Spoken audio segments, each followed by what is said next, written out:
अकबर बीरबल से कैसे मिले? अकबर बीरबल की कहानी। मित्रों, ये कहानी बादशाह अकबर और बीरबल की पहली मुलाकात की कहानी है। अकबर से पहली मुलाकात के समय बीरबल एक छोटे बालक थे, लेकिन अपनी निडरता और वाक्पटुता से उन्होंने उस समय ही अकबर को प्रभावित कर लिया था। बाद में बीरबल कैसे अकबर के दरबार पहुंचा और उनके नवरत्नों में से एक बन गया, यही इस कहानी में बताया गया है। एक बार बादशाह अकबर अपने कुछ सिपाहियों को लेकर शिकार पर निकले। शिकार करते करते वे सभी वन में बहुत आगे निकल आए और रास्ता भटक गए। अत्यधिक प्रयासों के बाद भी उन्हें आगरा राजमहल जाने का रास्ता नहीं मिल सका। धीरे धीरे शाम घिरने लगी। सबका भूख प्यास से बुरा हाल हो गया, लेकिन वे रुके नहीं और अनुमान के आधार पर आगे बढ़ते रहे। कुछ देर में वे सब एक तिराहे पर पहुंचे। उन्हें उम्मीद थी कि वहां से एक रास्ता अवश्य महल को जाएगा, लेकिन कौन सा, ये पता करना आवश्यक था। आसपास कोई ऐसा व्यक्ति दिखाई नहीं पड़ रहा था जिससे रास्ता पूछा जा सके। सब चिंतित होकर इधर उधर देख रहे थे। तभी बादशाह की दृष्टि एक बालक पर पड़ी जो उनकी ओर ही आ रहा था। पास आने पर बादशाह अकबर ने बालक से पूछा, बालक, जरा बताओ तो, आगरा के लिए कौन सी सड़क जाती है? बादशाह का प्रश्न सुनकर बालक हंस पड़ा और बोला, महाशय, सड़क कहीं नहीं जाती, जाना तो आपको ही पड़ेगा।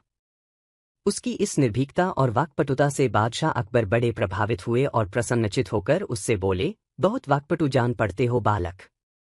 नाम क्या है तुम्हारा? मेरा नाम महेशदास महाशय। और आपका नाम? बालक ने तपाक से उत्तर देते हुए प्रश्न भी कर दिया। मुस्कुराते हुए अकबर ने उत्तर दिया, तुम हिंदुस्तान के बादशाह अकबर से बात कर रहे हो। यह जानकर बालक ने सिर झुकाकर बादशाह अकबर का अभिवादन किया। अकबर ने अपनी उंगली से हीरे की अंगूठी निकालकर बालक को दी और बोले, बालक, हम तुम्हारी वाक्पटुता और निडरता देखकर बहुत खुश हैं। हमारे राजमहल आना और ये अंगूठी हमें दिखाना। हम तुम्हें तुरंत पहचान जाएंगे और इनाम देंगे। चलो, अब बता दो कि आगरा जाने का रास्ता किस ओर है। बालक ने अंगूठी ले ली और आगरा जाने का रास्ता उन्हें बता दिया। समय व्यतीत हुआ और महेशदास युवा हो गया। एक दिन उसने बादशाह से मिलने उनके राजमहल जाने का विचार किया और उनकी दी हुई अंगूठी लेकर अपने घर से निकल पड़ा। राजमहल पहुंचकर वह हैरान रह गया। कीमती पत्थरों से निर्मित और बेहतरीन नक्काशी से सज्जित आलीशान राजमहल देखकर उसकी आंखें फटी की फटी रह गई। कुछ देर राजमहल को निहारने के बाद जब वह अंदर जाने को हुआ तो द्वार पर खड़े दरबान ने उसे रोक दिया, रुको, ऐसे कैसे अंदर चले जा रहे हो? बादशाह अकबर के द्वारा दी हुई अंगूठी दिखाते हुए महेशदास दरबान से बोला, महाशय, मुझे जहांपनाह से मिलना है। दरबान उसे राजमहल में प्रवेश देने के लिए राजी हो गया, किंतु इस शर्त पर कि बादशाह उसे जो भी इनाम देंगे उसका आधा हिस्सा वो उसे देगा। बीरबल ने शर्त मान ली। राजमहल में प्रवेश कर वह बादशाह अकबर के दरबार पहुंचा।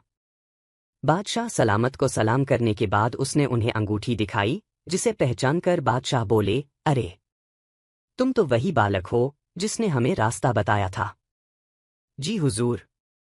बोलो, इनाम में क्या चाहते हो? जहांपनाह, मैं चाहता हूं कि आप मुझे इनाम में 100 कोड़े लगवाएं, महेशदास ने नम्रता किया। यह निवेदन सुनकर बादशाह अकबर हक्के बक्के रह गए, ये तुम क्या कह रहे हो? बिना अपराध के हम तुम्हें कैसे कोड़े लगवा सकते हैं? हुजूर, मुझे इनाम में 100 कोड़े ही चाहिए। महेशदास की जिद के आगे अकबर को झुकना पड़ा और उन्होंने जल्लाद को आदेश दिया, महेशदास को 100 कोड़े लगाए जाए। जल्लाद ने महेशदास को कोड़े लगा शुरू किया। जैसे ही उसने 50 कोड़े पूरे किए, महेशदास बोला, बस हुजूर, ये मेरे हिस्से का इनाम था। इनाम का आधा हिस्सा मुझे अपने वचन अनुसार आपके दरबान को देना है, इसलिए 50 कोड़े उसे लगाए जाएं। यह कहकर बीरबल ने राजमहल में प्रवेश के लिए दरबान से हुई बातचीत का पूरा विवरण बादशाह अकबर को दे दिया। यह बात सुननी थी कि दरबार में ठहाके लगने लगे। बादशाह अकबर ने दरबान को 50 की जगह 100 कोड़े लगवाए। महेशदास की बुद्धिमानी को देखते हुए उन्होंने कहा, महेश, अपनी बुद्धिमानी के कारण आज से तुम बीरबल कहलाओगे। और अपने नवरत्नों में सम्मिलित करते हुए उसे अपना मुख्य सलाहकार नियुक्त कर लिया। इस तरह बीरबल अकबर के खासमखास बन गए।